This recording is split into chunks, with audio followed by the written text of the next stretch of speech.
Hello friends, welcome back to my channel. इस समय आप इशू नंबर 91 का कवर पेज देख रहे हैं, जिसके अंदर थॉर को चेन से बांधकर कोई गड्ढे में गाड़ने की कोशिश कर रहा है। एक छोटी सी टिप, अगर आप लोगों के पास हेडफोन है तो उसे यूज़ कीजिए फॉर बेटर एक्सपीरियंस। तो शुरू करते हैं इशू नंबर 91, जिसका टाइटल है the mighty Thor and Sandhu. Issue number 91 की शुरुआत में हम देखते हैं कि एसगार्ड के महल में ओडिन थॉर के बारे में सोचते हुए कहते हैं, ये थॉर की बेल्ट है और वो जब इसे पहनता है तो उसकी शानदार ताकत और बढ़ जाएगी, पर अब तक इसकी जरूरत पड़ी नहीं है। दुश्मनों के खिलाफ उसकी ताकत ही काफ़ी है, तो ये बेल्ट यहीं पर रहेगा जब तक लॉर्ड ऑफ थंडर को इसकी जरूरत नहीं पड़ती। पर ओडिन इस बात से अनजान कि वो दिन बहुत जल्द आने वाला है। अभी जब थॉर ज़ार्टन एलियन से निपट कर लौटते हुए कुछ दिन की शांति की उम्मीद कर रहा था, तभी थॉर नीचे देखता है कि एक बिल्डिंग हवा में उड़ रही है। ये बिल्डिंग दरअसल में एक बैंक है। नीचे भीड़ में से एक आदमी कहता है, बैंक में फंसे लोगों का क्या होगा? दूसरा कहता है, देखो थॉर आ गया, वो उन लोगों को बचा लेगा। थॉर कहता है, कोई ज़बरदस्त इनविजिबल पावर बिल्डिंग को ऊपर की तरफ खींच रही है, पर मैं इसे रोक कर नीचे की तरफ धकेल दूंगा। पर अगले ही सेकंड वो बिल्डिंग अचानक गायब हो जाती है और कुछ देर बाद बैंक के अंदर के लोग जो गायब हो गए थे वापस आ जाते हैं। थॉर मन में सोचता है, अब यहाँ थॉर के करने लायक कुछ नहीं बचा है। अब बारी है डॉक्टर ब्लेक की, और सुनसान गली में थॉर डोनाल्ड ब्लेक में चेंज करता है। वहाँ खड़े लोग बैंक वालों से पूछते हैं, तुम सब लोग कहाँ गायब हो गए थे? बैंक वाले कहते हैं, हमें कुछ याद नहीं, पर उस बैंक में मेरी जिंदगी भर की कमाई थी। पास में खड़ा आदमी कहता है, सही कहा, सारा पैसा कहाँ गया? बैंक वालों में से एक कहता है, मुझे तो सब कुछ एक सपने की तरह लग रहा है, मुझे कुछ भी याद नहीं आ रहा कि गायब होने के बाद क्या हुआ। तभी डोनाल्ड ब्लेक वहाँ पर आता है और कहता है, मुझे बताओ, मैं एक डॉक्टर हूँ, तुम लोगों को सर दर्द या किसी तरह का पेन हो रहा है? बैंक वाले कहते हैं, नहीं, हमें बस कुछ याद नहीं आ रहा है। तभी वहाँ पुलिस वाले आते हैं और कहते हैं, ठीक है, बहुत हो गया ये, तुम लोग बैंक के अंदर थे, तुम लोगों को स्टेशन आकर कुछ सवालों के जवाब देने होंगे। डोनाल्ड ब्लेक सोचने लगता है, एक बिल्डिंग हवा में उड़ने लगती है और फिर गायब हो जाती है, लोगों की बेवजह याददाश्त चली जाती है। जरूर ये किसी जादू टोने का काम है, जिसका मतलब इसके पीछे गॉड ऑफ मिस्चीफ यानी मेरे भाई लोकी का हाथ है। एक बार फिर डोनाल्ड ब्लेक थॉर बनता है और पहाड़ी पर जाकर ओडिन को बुलाता है। थॉर ओडिन से पूछता है, इस वक्त लोकी कहाँ पर है? और ओडिन कहते हैं, मेरे आदेश से लोकी को एसगार्ड में ही रखा गया है और वो यहीं पर रहेगा जब तक वो अपने किए का प्रायश्चित नहीं कर लेता। थॉर कहता है, तो फिर इन सब के पीछे लोकी नहीं है। Thank you all father Odin, और गुड बाय कहकर वहां से उड़ जाता है। थॉर हवा में उड़ते उड़ते सोचता है, अगर लोकी ने नहीं किया तो ये सब किसने किया? किसके पास ऐसी पावर है जो बिल्डिंग को हवा में उड़ाकर गायब कर सकता है? जब थॉर इसके बारे में सोच ही रहा था, तभी रेस ट्रैक पर एक और अजीब घटना घटती है। सारा पैसा हवा में उड़कर भागने लगता है। रेस ट्रैक स्टाफ कहता है, हमारा सारा पैसा हवा में उड़ रहा है, पर बिना हवा के नोट हवा में कैसे उड़ रहे हैं? पर एसगार्ड के महल में गॉड ऑफ मिस्chiफ लोकी ये सब देखकर जोर जोर से हंस रहा था। लोकी कहता है, मुझे इतना मज़ा काफ़ी सालों बाद आया है। बेचारा थॉर। ओडिन ने सही कहा, मैं एसगार्ड में ही हूँ, पर ऐसी कई चीज़ें हैं जो ओडिन नहीं जानते। पर क्या है ये दूसरी चीजें? इसके जवाब के लिए हमें कुछ दिन पीछे जाना होगा, जब डोनाल्ड ब्लेक और जेन अपने घर से ऑफिस जा रहे थे। डोनाल्ड ब्लेक कहता है, देखो जेन, मेला लगा है। जेन कहती है, क्या बात है? वो जादूगर तो माइंड रीडिंग कर रहा है। माइंड रीडिंग का मतलब बिना किसी कम्युनिकेशन के दूसरे के दिमाग में चल रही बातों को जान लेना। वो जादूगर कहता है, तुम्हारे आधार कार्ड का नंबर है 42218396। तभी ऑडियंस कहती है, क्या बात है, तुमने बिल्कुल सही कहा। जेन कहती है, मैं सोच रही हूँ इसे माइंड रीडिंग करने के लिए किस चीज़ की ज़रूरत पड़ती होगी। डोनाल्ड ब्लेक कहता है, हो सकता है किसी चीज़ की ज़रूरत नहीं है, सैंडो के पास कुछ एक्स्ट्रा मेंटल पावर्स है। कुछ लोगों के पास ऐसी पावर्स होती है, लेकिन वो उसे एक लिमिट तक ही यूज़ कर सकते हैं। अब आप कमेंट बॉक्स में मुझे बताओ, what is ESP? Extra sensory perception.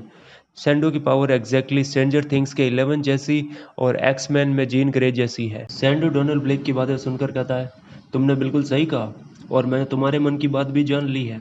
तुम्हें JF नाम की लड़की से प्यार है। जेन कहती है, अरे, ये तो मेरे नाम के पहले अक्षर है।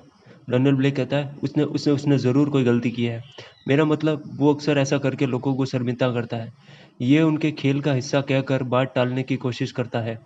जेन सोचती है, मुझे पता ही था, डॉक्टर ब्लेक को प्यार व्यार के चक्कर में नहीं पड़ना, वो इन सब चीज़ों को बहुत छोटा समझते हैं। डोनाल्ड ब्लेक मन में सोचता है, सैंडू का निशाना बिल्कुल सही लगा, पर मैं जेन के सामने ये बात नहीं मान सकता।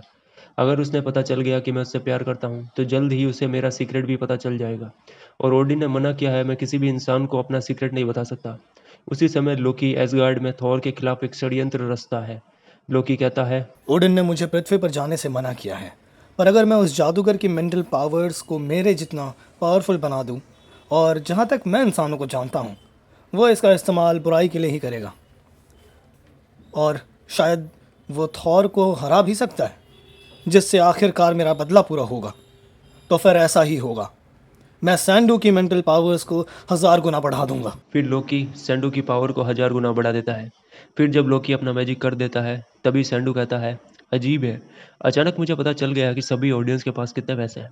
यह साबित हो जाता है कि लोकी ने अपने काम के लिए सही आदमी को चुना है। सैंडू सबसे ज़्यादा पैसे वाले इंसान का बटुआ चुरा लेता है, वो भी सिर्फ अपने दिमाग से सोचकर, बटुए को हवा में उड़ाकर। इससे पहले मैं कभी चीज़ों को हवा में नहीं उड़ा पा रहा था, लेकिन अब मुझे इसके बारे में सिर्फ सोचना है। ना सिर्फ मैं चीज़ों को हवा में उड़ा पा रहा हूँ, बल्कि उन्हें एक जगह से दूसरी जगह टेलीपोर्ट भी कर पा रहा हूँ। और इस तरह सैंडू बटुआ चुरा लेता है, और उस क्राइम के टेस्ट ने सैंडू की भूख और बढ़ा दी। सैंडू कहता है, ऐसी शानदार पावर इतने छोटे कामों के लिए नहीं है।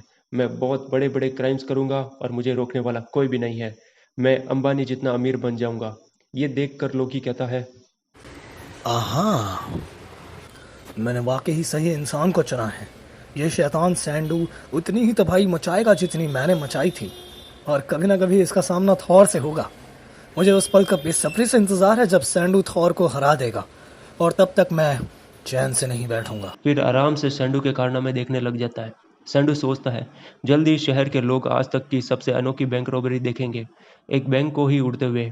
पर बदकिस्मती से वहां थॉर पहुंचकर बिल्डिंग को नीचे धकेलने लगता है। सैंडू कहता है, शिट, ये बीच में टांग अड़ाने वाला जोकर मुझे नहीं रोक पाएगा जब तक मेरे पास टेलीपोर्टेशन की पावर है। सिर्फ सोचने से सैंडू खुद को और बैंक को शहर के बाहर सुनसान इलाके में टेलीपोर्ट कर देता है। बैंक वाले कहते हैं, हम यहाँ कैसे पहुँचे? पहले हम हवा में उड़ रहे थे और अब यहाँ पर। सैंडू कहता है, ये तो मेरी पावर का सिर्फ एक छोटा सा सैंपल है। पुलिस वाले कहते हैं, ये सब तुमने किया? ठीक है बेटा राम प्रसाद, मुझे नहीं पता तुमने ये कैसे किया, पर सब कुछ पहले जैसा करो, और हाँ, कोई चालाकी मत करना। सैंडू हंसने लगता है और कहता है, तुम्हें लगता है मैं तुम्हारी छोटी सी बंदूक से डर जाऊंगा? चलो आगे बढ़ो, चलाओ गोली। गुस्से और उतावलेपन में पुलिस वाले ओपन फायर कर देते हैं, पर वो देखते हैं उनकी बुलेट सैंडू को लगने से पहले ज़मीन पर गिर जाती है। सैंडू कहता है, मैं अपने दिमाग से किसी भी चीज़ को हिला सकता हूँ, जैसे मैंने इन बुलेट को रोका है, पर अभी मेरा काम ख़त्म नहीं हुआ है। फिर सैंडू उन पुलिस वालों की गन उन्हीं के खिलाफ घुमा देता है। सैंडू कहता है, मैं चाहूँ तो बड़ी आसानी से ट्रिगर दबा सकता हूँ, पर मैं ऐसा नहीं करूँगा। तुम जैसे निहत्तों को मारने की कोई ज़रूरत नहीं है। सैंडू आगे कहता है, इसके बजाय मैं तुम सब लोगों की याददाश्त मिटाकर वापस टेलीपोर्ट कर दूंगा, ताकि तुम बैंक की लोकेशन किसी को बता ना सको। कुछ सेकंड बाद शहर के लोग देखते हैं बैंक के अंदर के सभी लोग वापस आ गए, पर उन लोगों से पूछने पर कि तुम लोग कहाँ गए थे और बैंक कहाँ पर है, बैंक वालों को कुछ याद नहीं आता। और ये तो सैंडू के कारनामों की सिर्फ शुरुआत थी। सैंडू सोने से भरी ट्रेन को चुरा लेता है, और साथ ही म्यूजियम की सारी पेंटिंग भी। पुलिस वाले कहते हैं उसने कोई भी सुराग नहीं छोड़ा जिससे हम उसे पकड़ सके। फिर हम देखते हैं थॉर को, जो कहता है, मैंने हर कोना ढूंढ लिया, पर मुझे गायब हुए बैंक और किसी भी चीज़ का कोई सुराग नहीं मिला। लोकी कहता है, मिलेगा भी कैसे बेवकूफ़। सैंडू कीमती सामान को एक अंडरग्राउंड तिजोरी में खाली करने के बाद उसके सुराख को चांद पर टेलीपोर्ट कर देता है, और जल्द ही सैंडू का कॉन्फिडेंस और भी बढ़ेगा। फिर वो एक बड़ा क्राइम करेगा। और ऐसा ही होता है। सैंडू कहता है, मेरी जैसे पावर वाले इंसान को तो एक पैलेस में रहना चाहिए, अब इसके लिए चाहे मुझे दुनिया के दूसरे कोने तक क्यों न जाना पड़े। फिर सैंडू खुद को एक महल के सामने टेलीपोर्ट करता है, और महल के सभी लोगों को बाहर निकालकर महल को अपनी सीक्रेट लोकेशन पर टेलीपोर्ट कर देता है। सैंडू कहता है, अब छुपना छुपाना बहुत हो गया, अब वक्त आ गया है दुनिया के सामने आकर उस पर राज करने का। गवर्नमेंट को अपने सारे कारनामे बताने के बाद सैंडू कहता है, अब मेरा अगला टारगेट होगा न्यूयॉर्क सिटी। हर बार ऐसा ही होता है, सारे सुपर विलन हमेशा न्यूयॉर्क पर ही अटैक करते हैं। सैंडू कहता है, गवर्नमेंट को मेरी बात पर तब यकीन हुआ जब मैंने उनको उड़कर दिखाया। अब उन्होंने मुझे रोकने के लिए फाइटर जेट्स भेजे हैं। फाइटर जेट का पायलट कहता है, अगर वो सरेंडर कर कर ज़मीन पर नहीं उतरता है तो ओपन फायर कर देना। लेकिन जब वो फाइटर जेट्स मशीन गन और रॉकेट से हमला करते हैं तो सैंडू उनकी मिसाइल और गोलियां उन्हीं की तरफ मोड़ देता है, और वो जेट से टकरा जाती है। दोनों पायलट जेट से बाहर कूद जाते हैं। एक पायलट कहता है, अच्छी बात यह है हमारी इजेक्टर सीट ने टाइम पर हमें बाहर निकाल दिया। ऐसी पावर वाले इंसान को तो कोई भी नहीं रोक सकता। सैंडू कहता है, और अगर उन्होंने मुझ पर परमाणु बम से हमला किया तो मैं उसका रास्ता किसी दूसरे देश की तरफ मोड़ दूंगा। न्यूयॉर्क पहुंचने के बाद सैंडू यूनाइटेड नेशन बिल्डिंग की तरफ बढ़ता है। जब उसे कई लोग देख रहे होते हैं। उसी समय लोकी कहता है, अब जब सैंडू सबके सामने आ गया है तो जल्द ही उसका सामना थॉर से होगा। फिर मेरी दी हुई पावर्स से थॉर के हार को देखने का मुझे सुनहरा मौका मिलेगा। फिर सैंडू अपनी मेंटल पावर से यूनाइटेड नेशन की बिल्डिंग को हवा में उठा लेता है। ये सब इतनी जल्दी से होता है कि बिल्डिंग के अंदर के लोग बाहर नहीं निकल पाते। उसी वक्त डोनाल्ड ब्लेक के ऑफिस में जेन पूछती है, आप इतनी जल्दबाजी में कहाँ जा रहे हो डॉक्टर? डोनाल्ड ब्लेक कहता है, हॉस्पिटल में एक इमरजेंसी केस आया है। फिर एक सुनसान गली में जाकर डोनाल्ड ब्लेक कहता है, वेल इमरजेंसी तो है पर हॉस्पिटल में नहीं, और जिसे सिर्फ थॉर ही हैंडल कर सकता है। फिर जब थॉर अपनी उड़ान भरता है तब सैंडू अपने प्लान को अंजाम देता है। वो बिल्डिंग के अंदर बैठे लोगों से कहता है, मैं इस बिल्डिंग को स्पेस में फेंक दूंगा। अंदर बैठे लोग कहते हैं, पर स्पेस में तो ऑक्सीजन नहीं है, हम वहाँ पर सांस कैसे लेंगे? ऐसा मत करो और हमें नीचे उतार दो। सैंडू कहता है, मैं तुम सब लोगों को सिर्फ एक ही शर्त पर बख्शूंगा, तुम लोग मुझे पूरी पृथ्वी का मालिक बना दो। उनमें से एक कहता है, हम तो यहाँ पर सिर्फ नौकरी करते हैं, ऐसा करना हमारे बस की बात नहीं है। दूसरा कहता है, ये जादूगर तो मुझे पागल लग रहा है, मान लो इसकी बात। तभी उन लोगों को थॉर आते हुए दिखाई देता है, जिसे देखकर लोकी बहुत खुश होता है। लोकी कहता है, आखिरकार वो घड़ी आ गई जिसका मुझे इंतजार था। थॉर कहता है, उन लोगों को नीचे उतार कर अपनी बराबरी वाले से क्यों नहीं लड़ते? सैंडू कहता है, मेरी बराबरी वाला कोई नहीं है, जल्दी पता चल जाएगा कि तुम सिर्फ बड़ी बड़ी बातें करते हो। सैंडू यूएन बिल्डिंग को नीचे टेलीपोर्ट करके नीचे उतरते हुए कहता है, आओ थॉर, अगर मुझे पकड़ सकते हो तो पकड़ लो। थॉर कहता है, मैं तुम्हें पकड़ सकता हूँ और मैं तुम्हें पकड़ूंगा। सैंडू नीचे पड़े लोहे के पाइप और क्रेन को देखता है और सोचता है कि मैं इन्हें थॉर के पीछे टेलीपोर्ट कर देता हूँ, और वो ऐसा ही करता है। थॉर को बहुत जोर की चोट लगती है और थॉर नीचे गिरने लगता है। सैंडू कहता है, ये एक बहुत चालाक चाल थी और मक्खन की तरह काम कर गई। अब देखो, महान थॉर बेहोश होकर नीचे गिर रहा है। नीचे खड़े लोग थॉर को बेहोश देखकर उसकी मदद के लिए पास आते हैं, पर सैंडू कहता है, पीछे हट जाओ वरना तुम्हारा भी यही हाल होगा। तुम लोग समझदार हो जो मेरा कहना मान लिया। फिर सैंडू थॉर को चेन से बांध देता है, लेकिन सैंडू यहीं पर नहीं रुकता है। वो थॉर पर एक बिल्डिंग रखकर थॉर को बिल्डिंग के नीचे गाड़ देता है। फिर सैंडू कहता है, मैंने थॉर को कैद कर लिया और अब वो यहाँ से कभी नहीं निकल पाएगा। और ये है थॉर का अंत। और वाकई ऐसा ही लगता है कि थॉर का किस्सा यहाँ खत्म हो गया। यहाँ तक कि लोकी, जो ये सब एसगार्ड से देख रहा था, उसे भी यही लगता है। लोकी कहता है, आखिरकार मेरा बदला पूरा हो गया। मेरी दी हुई पावर्स से सैंडू ने मेरे पुराने दुश्मन को हरा दिया। अब वो कभी मेरे रास्ते में नहीं आएगा। लेकिन जब लोकी खुशियां मना रहा था तभी गॉड ऑफ थंडर को होश आता है और थॉर कहता है, मैं घायल नहीं हूँ पर गिरने की वजह से कमज़ोर हो गया हूँ। मैं अभी भी अपने आप को छुड़ाने के लिए इन चेन्स को नहीं तोड़ सकता। तो थॉर ओडिन से मदद मांगता है। फिर ओडिन प्रकट होते हैं और कहते हैं, बहुत समय से तुम्हारा बेल्ट ऑफ स्ट्रेंथ मेरे पास पड़ा है, मैं अभी इसे वेलक्रीज के साथ तुम्हारे पास भेजता हूँ। फिर ओडिन के आदेश पर वेलकरीज एसगार्ड से बेल्ट लेकर निकलती है। वेलकरीज गॉड होने की वजह से बिल्डिंग के आर पार निकलकर थॉर को बेल्ट पहना देती है। बेल्ट के पहनते ही थॉर में ऐसी एनर्जी आती है जैसे उसे नींबू पानी पिलाया हो। फिर थॉर चेन्स को तोड़कर खड़ा हो जाता है और अपना हथौड़ा गोल गोल घुमाकर एक सुरंग बनाता है। थॉर कहता है, मैं कुछ ही सेकंड में यहाँ से बाहर निकल जाऊंगा। फिर सैंडू, तैयार हो जाओ राउंड 2 के लिए। और थॉर इतनी गुस्से में बाहर निकलता है कि सफ़ेद आसमान में काले बादल छा जाते हैं। सैंडू कहता है, मुझे समझ नहीं आता ये वहाँ से कैसे निकल गया, पर कोई बात नहीं, मैं इसे अभी भी हरा सकता हूँ। एसगार्ड से लोकी सैंडू को एडवाइस देता है, सैंडू, थॉर से उसका हथौड़ा अलग कर दो। और सैंडू की मेंटल पावर्स इतनी तेज होती है कि वह लोकी की एडवाइस को सुन लेता है।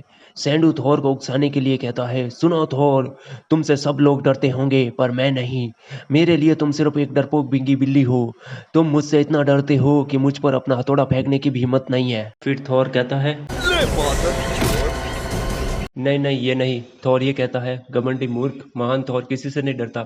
थॉर अपना हथौड़ा फेंकता है पर इससे पहले वो सैंडू को लगता। सैंडू अपने आप को टेलीपोर्ट करके उसके रास्ते से हटा देता है। फिर सैंडू एक बहुत शानदार मैजिक करता है। वो खुद को और हथौड़े के आसपास के एरिया को दूसरे डायमेंशन में टेलीपोर्ट कर देता है। अब डायमेंशन क्या होता है ये आप कमेंट सेक्शन में बताओ। सैंडू कहता है, मैंने कर दिखाया, मैंने थॉर को उसके हथौड़े से अलग कर दिया, अब दोनों अलग अलग डायमेंशन में है। लोकी कहता है, थॉर के पास कोई रास्ता नहीं है दूसरे डिमेंशन में जाकर अपने हथौड़े को वापस लाने का। इसका मतलब थॉर का खेल खत्म। सैंडू कहता है, ये शानदार हथौड़ा अब मेरा है, इसे मैं रखूंगा। लेकिन जब शैतान सैंडू हथौड़े को उठाने की कोशिश करता है तब सैंडू अपने हाथों का पूरा जोर लगाते हुए कहता है, ये हथौड़ा तो हिल भी नहीं रहा है, क्या प्रॉब्लम है? मुझे इसे अपनी मेंटल पावर का यूज करके उठाना होगा, लेकिन मैं इसे अभी भी नहीं हिला पा रहा हूँ, चाहे कितना भी फोकस क्यों ना कर लूँ, पर मैं हार नहीं मानूंगा। मेरी मेंटल पावर ज़्यादा स्ट्रांग है मैं हथौड़े को उठा के ही रहूंगा, चाहे मुझे 100% जोर क्यों न लगाना पड़े। लोकी कहता है। नहीं, रुक जाओ। थॉर के अलावा उसका हथौड़ा कोई नहीं उठा सकता। बेकार कोशिश मत करो। थॉर सोचता है 1 मिनट पूरा होने वाला है, उसके बाद मैं वापस डोनाल्ड ब्लेक बन जाऊंगा। सैंडू कहता है, मैं नहीं रुकने वाला, मैं इस हथौड़े को हवा में उठाने को मजबूर कर दूंगा, मैं ये करके रहूंगा। लोकी कहता है। रुक जाओ बेवकूफ, हथौड़े का जादू अटूट है, कोई भी उसे नहीं तोड़ सकता। लेकिन निराश सैंडू अपने दिमाग पर जोर डालता रहता है, उसे नामुमकिन काम करने पर मजबूर करता है। फिर आखिरकार उसके दिमाग में शॉर्ट सर्किट हो जाता है। फिर सैंडू और हथौड़ा अपने डायमेंशन में वापस आ जाते हैं। थॉर को सही समय पर अपना हथौड़ा वापस मिल जाता है। थॉर कहता है, और अब हम अपनी लड़ाई पूरी कर सकते हैं। सैंडू कहता है, तुम मुझे नुकसान नहीं पहुंचा सकते, मुझे बस ध्यान लगाना है। अरे ये क्या, ना तो मैं खुद को टेलीपोर्ट कर पा रहा हूँ, ना ही खुद को हवा में उठा पा रहा हूँ। लगता है मेरी सारी पावर्स चली गई। थॉर कहता है, मैं तुम्हें जोर से फेंक कर उड़ा सकता हूँ, पर अब इसकी ज़रूरत नहीं है, अब तुम मेरे लड़ने के लायक नहीं हो। तब भी पुलिस वहाँ आती है और कहती है, इसे हम ले जाते हैं, अब ये किसी को परेशान नहीं करेगा, इसे बहुत लंबा टाइम बिताना है जेल में। बाद में थॉर ओडिन से कहता है, जब सैंडू ने अपनी पावर खो दी तो उसने जो भी किया वो पहले जैसा हो गया, मतलब जो भी चीज़ चांद पर या कहीं पर भी टेलीपोर्ट की वो अपने सही जगह पर वापस आ गई। ओडिन थॉर से कहते हैं। बेल्ट ऑफ स्ट्रेंथ ने अपना काम अच्छे से किया, उम्मीद है इसकी वापस ज़रूरत नहीं पड़ेगी, लेकिन अगर इसकी ज़रूरत पड़ती है ये तुम्हारे पास वापस आ जाएगा। और एसगार्ड के सुनसान इलाके में लोकी कहता है।